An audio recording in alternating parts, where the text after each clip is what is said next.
Well, as we near the beginning of a new academic year, it's good to remind ourselves of where our fellowship should be looking for inspiration and encouragement as we face the challenges that lie ahead in our work for the Lord. Perhaps we can see the challenge in the words of that great Elizabethan sailor, Sir Francis Drake, who said, "There must be a beginning of any great matter, but the continuing unto the end until it be thoroughly finished yields the true glory." Now that's not only a practical truth in his words here, but there's also a great spiritual truth as well. And to see that spiritual truth, we're going to look in the book of Joshua, which deals with God's challenge to his people to possess the land that he's given to them. And in particular, we're going to look at the example of Caleb. So Joshua chapter 14, beginning at verse 1. I'll give you a moment to find that. Joshua chapter 14 and beginning at verse 1.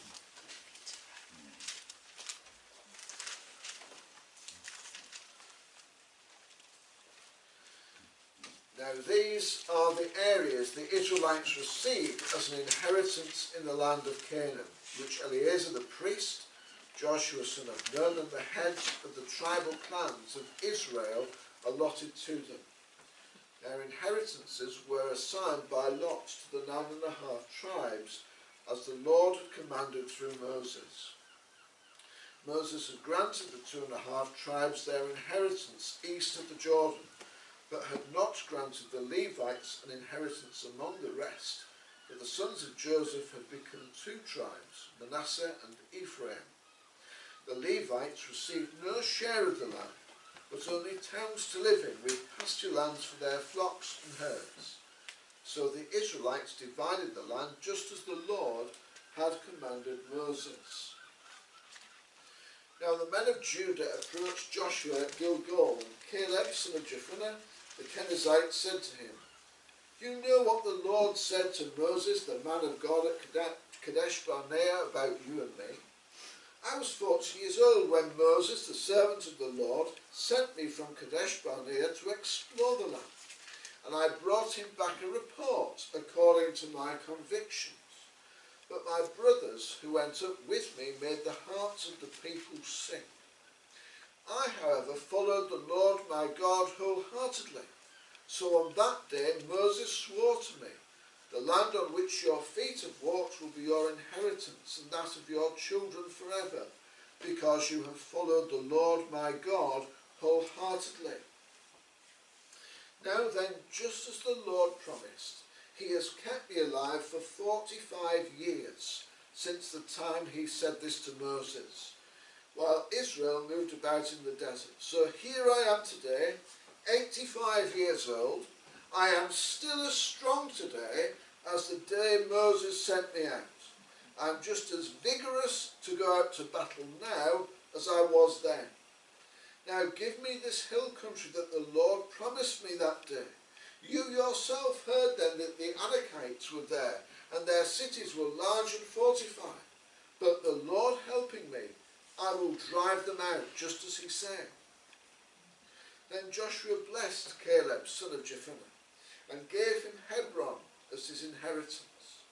So Hebron has belonged to Caleb son of Jephunneh the Kenizzite ever since, because he followed the Lord, the God of Israel, wholeheartedly.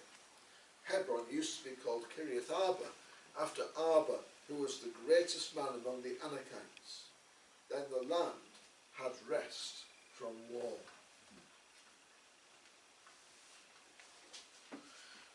Well, Joshua 14 comes in the middle of the process of allocating God's promised land out to the different tribes of Israel, as he finally fulfills his promise to them of a land that they could call their own, just as he promised Abraham. As God said to Moses, "I will bring you to the land I swore with uplifted hand to give to Abraham, to Isaac and Jacob, I will give it to you as a possession. I am the Lord. Now, to help us understand what's happening as the land is being divided out, the writer of Joshua he's taken us up a mountain, as it were, to help us to look down and see how that land is going to be divided. Now, from our viewpoint, if we look down, we can see that the land to the east of the River Jordan has already been divided up, as God had promised. And now in verses 1 to 5, we see that we've reached the point where the bulk of the land on the west bank of the Jordan is about to be shared out. And now it's at this point that a spiritual giant re-emerges into the story. Now Israel has been blessed at this point with two such outstanding men. One, of course, is Joshua himself, and the other is Caleb, son of Jephunneh. Of all those who'd left Israel, God had allowed Joshua and Caleb to enter into his promised land, as we'll see a little later on. But both of these men were tremendous examples for the Israelites to look up to and follow their example. Now the first 5 verses of chapter 14 act as the prologue for the next 7 chapters, as the tribes are given their inheritance, which was assigned by lot. Now the writer of Joshua emphasises for us that this was the inheritance of the 9.5 tribes that had not received their inheritance on the east side of the Jordan. And the exception, of course, to this inheritance was the tribe of Levi, whose reward for faithful service was to be spiritual, as the Lord, the God of Israel, is their inheritance, as he promised them. Now that was a pointer to Israel and to us, in that in those who faithfully obey God, they will receive his spiritual inheritance of salvation. Even so, the Levites still needed somewhere to live. So the tribe of Levi were allocated towns to live in with pasture lands for their flocks and herds. But the most important part of these verses is verse 5. And that says, so the Israelites divided the land just as the Lord had commanded Moses. So what had God instructed Moses to do? God says, be sure that the land is distributed by lot. What each group inherits will be according to the names for its ancestral tribe. Now, pastor and commentator Dale Ralph Davis makes this important comment about the obedience of Israel in distributing the land.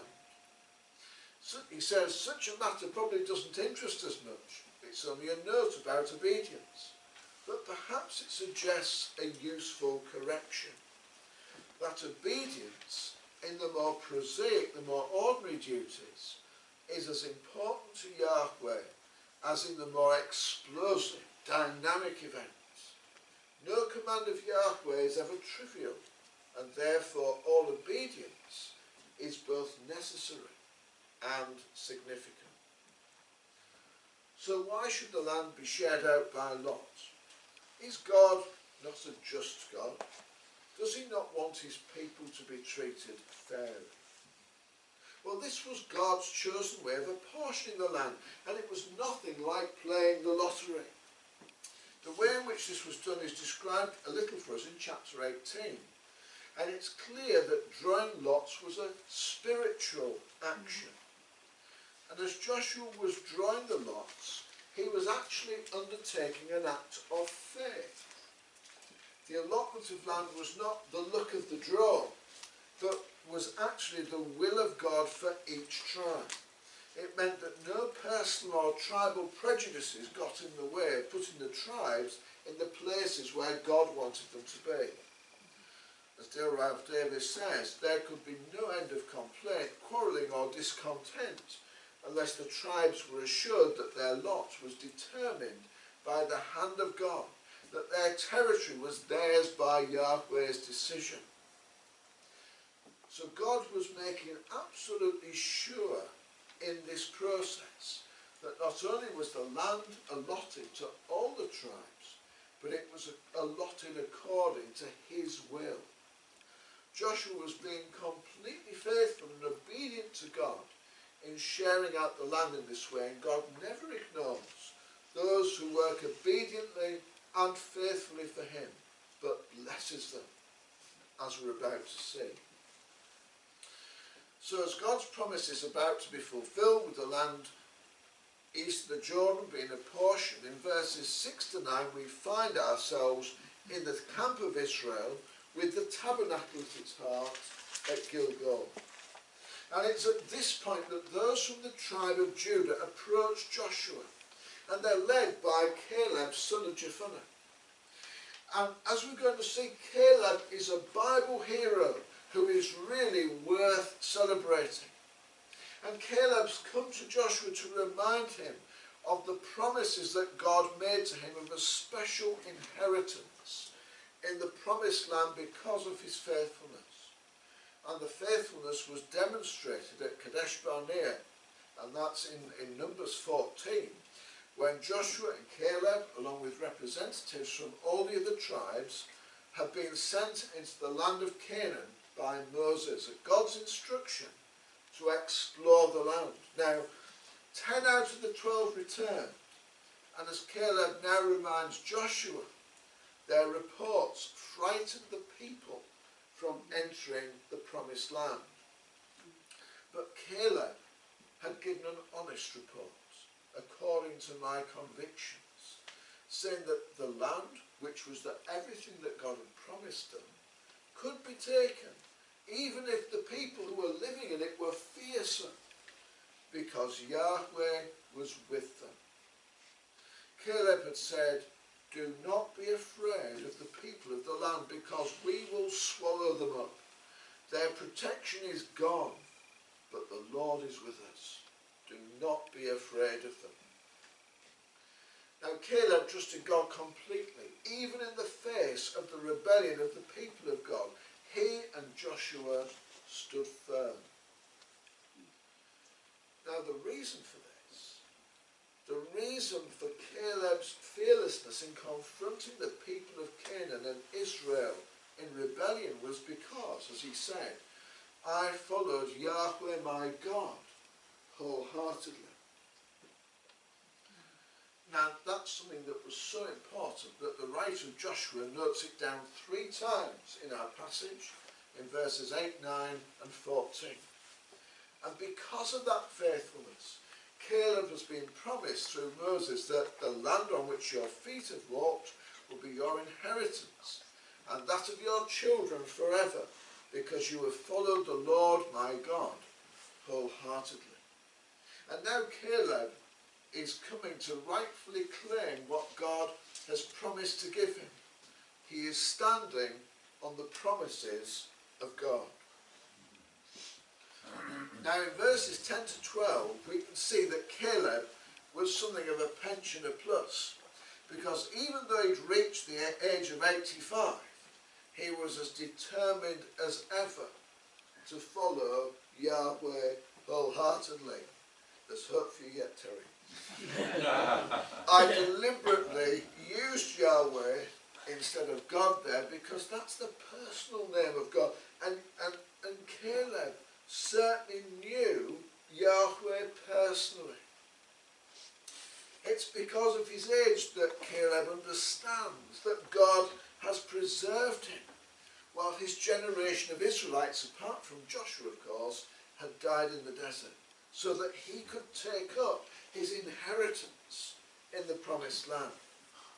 God had kept his promise to Caleb by preserving him for 45 years.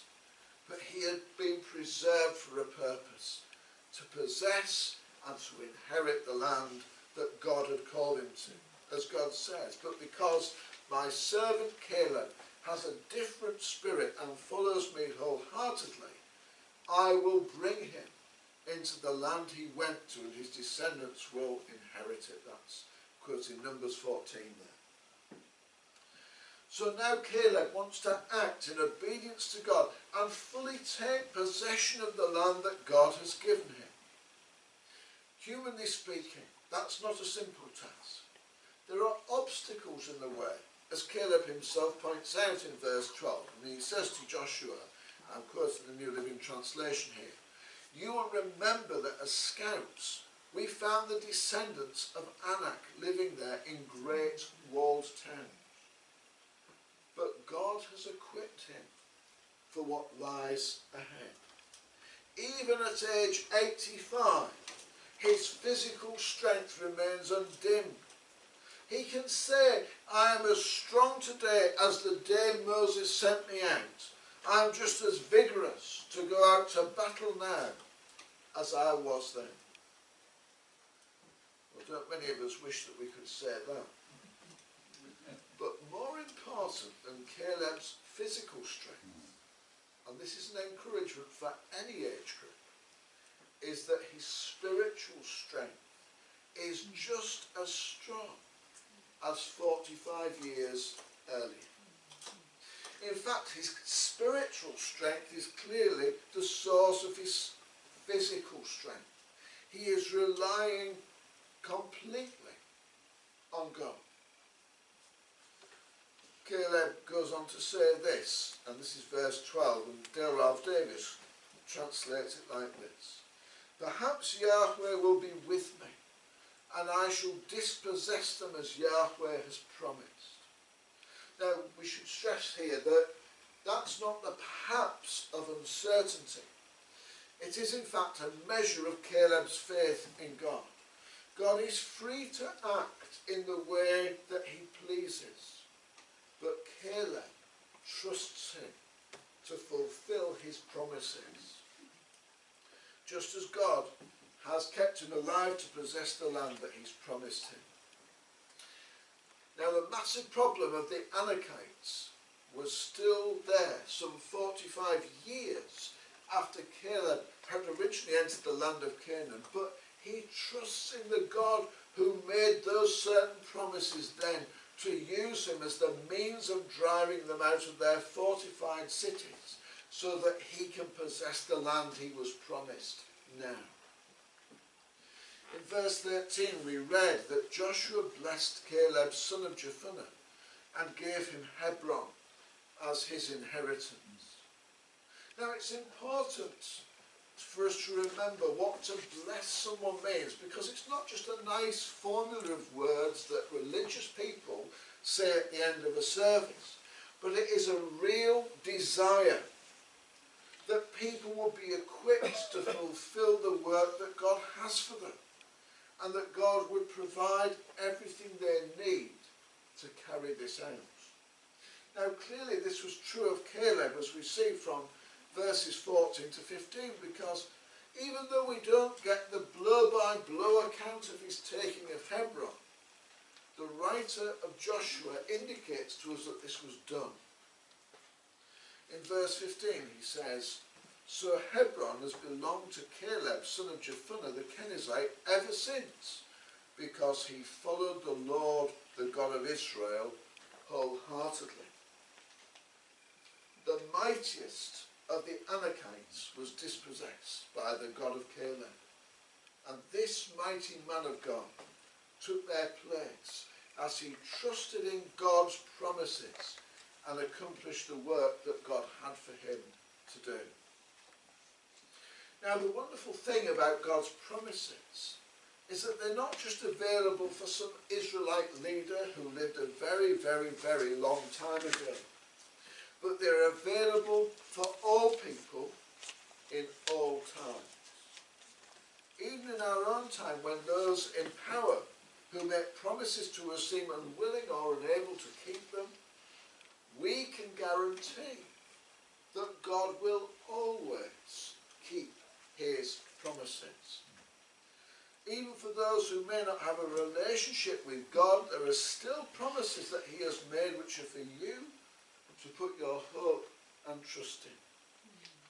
These are promises that come with a unique guarantee that they will be fulfilled. God's promises concern a relationship with him, a relationship which for the moment is ruined by your sin. Sin is the Bible's word for the way in which you've turned away from God and put yourself in the place where he should be in your life, so that the way your life is lived is to please yourself and to live for yourself. God has promised that those who've turned their backs on him will face his fair judgment and punishments for their sin. But he has also promised that there is a way through which you can be made right with him and begin a brand new relationship with him. And that way is through Jesus, who is not only our way to be made right with God, but who is also the guarantee of God's promises to us being met.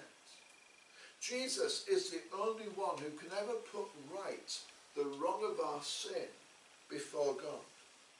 He's done this as he paid the price in full that we deserve to pay to God for our sin, reconciling us to God if we trust in him. He guarantees the promise of God to us, that God's forgiveness of our sin will last forever, even after we die, because Jesus himself lives forever. Now it's time for you, if you've never done that before, to trust in the promises of God. That if you confess with your mouth Jesus is Lord, and believe in your heart that God raised him from the dead, you will be saved. For it is with your heart that you believe and are justified, and it is with your mouth that you confess and are saved. Through Jesus, your salvation is guaranteed. He will transform your heart and your life so that you no longer live to please yourself, but you now turn from the way you have lived to live for Jesus alone. It is time for you to do what Caleb did. Trust in God's promises as they fulfill for you in Jesus, so that you can be made right with him forever. So how then does Caleb's story here encourage our fellowship at BCF to meet the challenges that lie ahead in this latest chapter of our life and work? What does it have to teach us that will help us? Well, there's a vivid picture for us here of how Caleb persevered in God's promises, how he waited for those 45 years until God's timing was right and he could take possession of the land that God had promised to him. He was confident in the promises of God because he knew God for himself. This is vital. As the writer to the Hebrews tells us, do not throw away your confidence. It will be richly rewarded. You need to persevere so that when you have done the will of God, you will receive what he has promised. But you know, to obtain the fulfillment of the promise, there had to be practical action. And Caleb was well prepared for this, as he trusted that God would fulfill the promises that he had made to him. In Caleb's story, there was a message for the whole of Israel. Do just as Caleb has done. Follow God wholeheartedly, and you too can take possession of the land that he has promised you. All they had to do was emulate this man of faith, and the whole of Canaan could have been theirs without any further problems, as God overcame the difficulties for them. But of course, this isn't just about land. It's a great pointer to the spiritual inheritance of those who trust in God and are faithful to him. Ultimately, those who trust in him for his salvation in Jesus Christ. Their inheritance is a place in God's kingdom, a place that will last forever in the presence of God. Now, of course, to us, Caleb is first and foremost a picture of Jesus, who obeyed God wholeheartedly in everything that he was called to do, even to going to the cross, so that through him we might be made right with God, and so one day be in heaven with him forever. The writer of the Hebrews calls this the final completion of God's work as being a Sabbath rest for the people of God. And he links it to the rest the land had at the end of Joshua's conquest. We saw that in verse 15, right at the bottom there. And he goes on to say this: let us therefore make every effort to enter that rest, so that no one will fail by following there, that is Israel's example of disobedience. This points us to the important fact that instead of following examples of disobedience, we should be making every effort to follow examples of obedience. Who should those examples be? Well, of course, throughout the Bible we've got people like Caleb, who are, particularly in Hebrews chapter 11, recognised as heroes of the faith. Heroines too, of course. However, ultimately, there is one example that we should be following above all others, and that, of course, is the Lord Jesus himself. That's why Paul can write to the Philippians about humility and say, your attitude should be the same as Christ Jesus. Once we put our trust in Jesus, it's the work of the Holy Spirit to make us more and more like him. But there are others too who help us.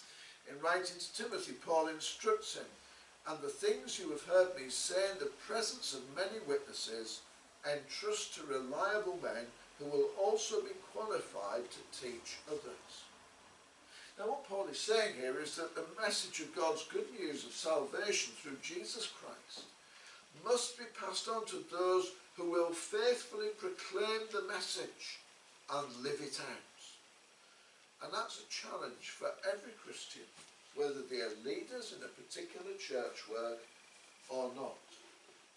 And that's set to us by Paul's own example, when he writes, follow my example as I follow the example of Christ.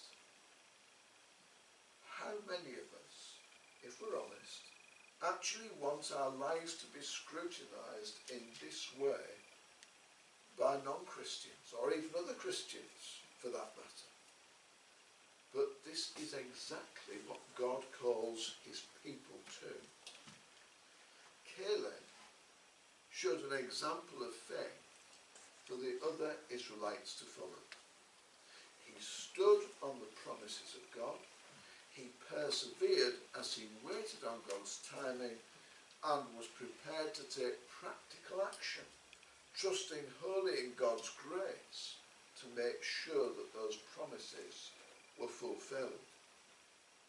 Or may we take our own stand as BCF on the promises of God, persevering in the work he has called us to, and not being content to sit back, but under God's leading and guiding, being prepared to take practical action until this work has been seen through to completion. May we, by God's grace, prove to be such examples in doing this, that his people would be encouraged to follow the example we set, and that non-Christians would be challenged by seeing our faith in action and be drawn to be saved through seeing Jesus at work in our lives. Amen.